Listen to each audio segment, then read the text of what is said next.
네, 저 평론가 조우석입니다. 지난 4월 7일 재보궐선거에서 서울시장, 부산시장 선거에서 참패했던 민주당이 요즘 홍역을 앓고 있습니다. 현재 양상은 친문의 핵심 진영하고 비주류 사이의 충돌이라고 언론기관들이 분석을 하고 있습니다. 앞으로 여름과 가을 사이에 평화대와 민주당 앞에 많은 정치 일정이 있습니다. 근데 이때마다 사사건건 충돌할 수밖에 없는 구조라고 언론들이 보도하고 있습니다. 우선 며칠 뒤인 16일 날 열리는 원내대표 경선이 제1라운드로 분석이 됩니다. 이게 끝이냐? 아닙니다. 이후 다음 달 5월에 전당대회가 있습니다. 여기서 새 당 대표를 뽑는 새로운 당의 얼굴을 뽑게 됩니다. 그리고 여름과 가을, 8월, 9월이 되면 대선 후보 당내 경선까지가 치러지게 됩니다. 이걸 염두에 두자면 친문과 비문 사이의 주도권 다툼이 그야말로 치열하게 벌어질 것이라고 누구나 예견합니다. 자, 이걸 두고서 동아일보는 분석 기사를 통해서 이번 민주당의 갈등은 탈당 사태로 번졌던 2007년도 열린우리당 상황과는 다를 것이다 라고 내다봤습니다. 2007년 열린우리당의 경우에는 탈당과 이에 따른 분당 사태, 당이 쪼개지면서 결국 둘 쪼개졌던 둘이 모두 공멸했다는 걸 서로가 알고 있기 때문에 학습 효과 때문이라도 그렇게 안 갈 거라고 얘기를 했습니다. 또 있습니다.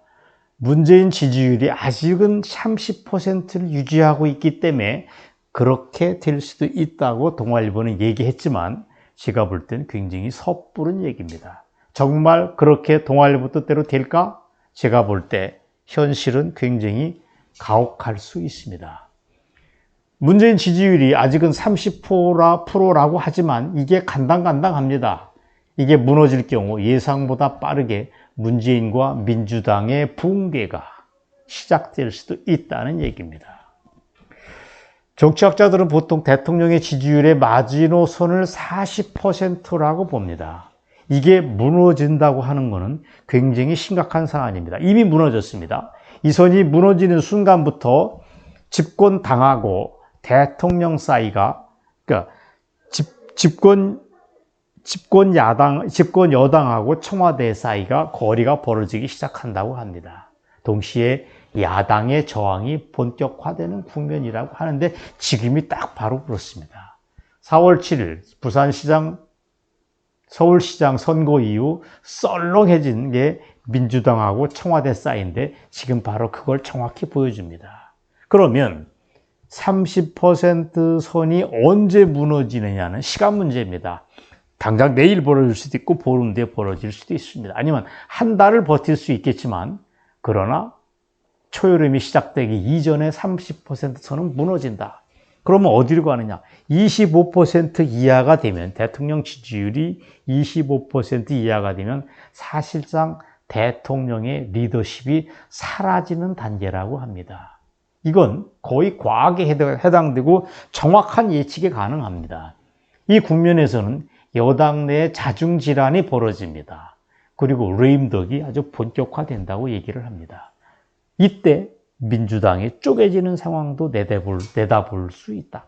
당연히 예상해야 됩니다. 동아일보는 잘못된 예견을 하고 있습니다.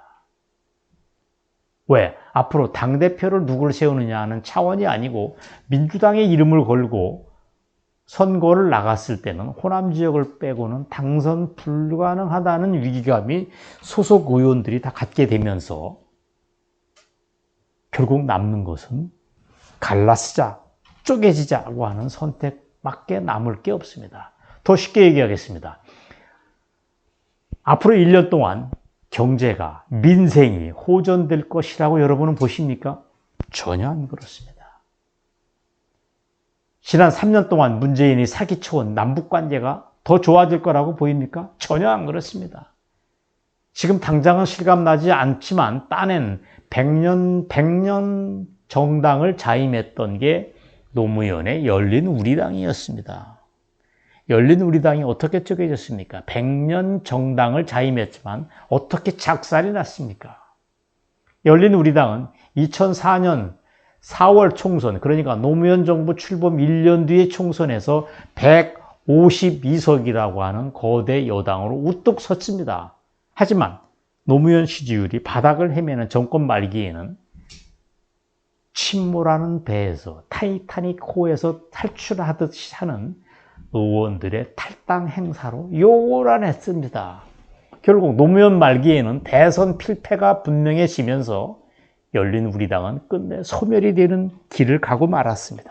지금 상황하고 뭐가 다릅니까? 여러분, 동아일보 얘기가 맞습니까? 제 전망이 맞을 것 같습니까? 지금 이 상황에서 민주당이 정권 창출에 성공할 것 같습니까? No, 그런 일은 있을 수가 없습니다. 어쨌든 2007년도에 열린우리당의 경우는 호남을 기반으로 하는 민주당과 합당하자는 그룹들이 와르르 집단 탈당하면서 과반수마저도 붕괴됐는데 그런 상황이 곧 벌어진다. 곧 벌어진다. 타이밍은 언제냐? 8월, 9월 달이 첫 번째 분수령이 될 수 있다고 저는 정확하게 날짜까지 예견하겠습니다. 또 여러분이 기억하실 겁니다. 노무현이가 열린우리당의 지도부는 요구를 했습니다. 당신은 우리 당을 떠나다오. 우리가 살아야겠다. 당신 나가라 하고 등을 떠밀었습니다.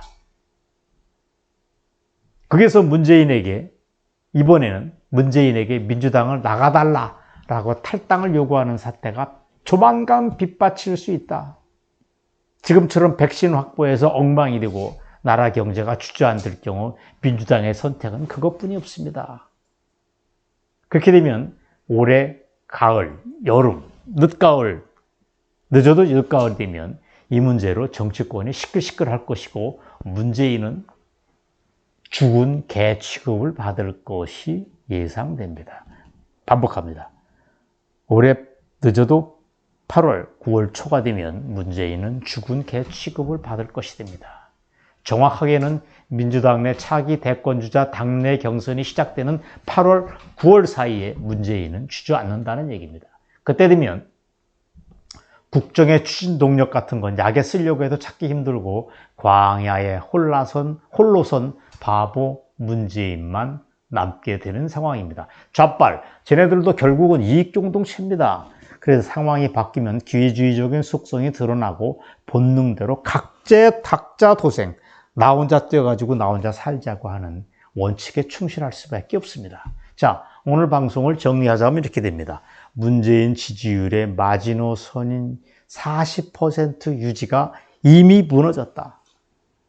이런 상황에서 당청 간의 갈등은 물론이고 당내 갈등, 이른바 당이 쪼개지는 사태도 내다봐야 된다고 하는 전망을 저는 내렸습니다. 문제는 쟤네는 저렇게 가게 돼 있습니다. 그건 과학입니다. 문제는 우리 편입니다. 자유우파입니다. 내년 3월 대선은 어렵지 않게 승리할 것으로 보입니다.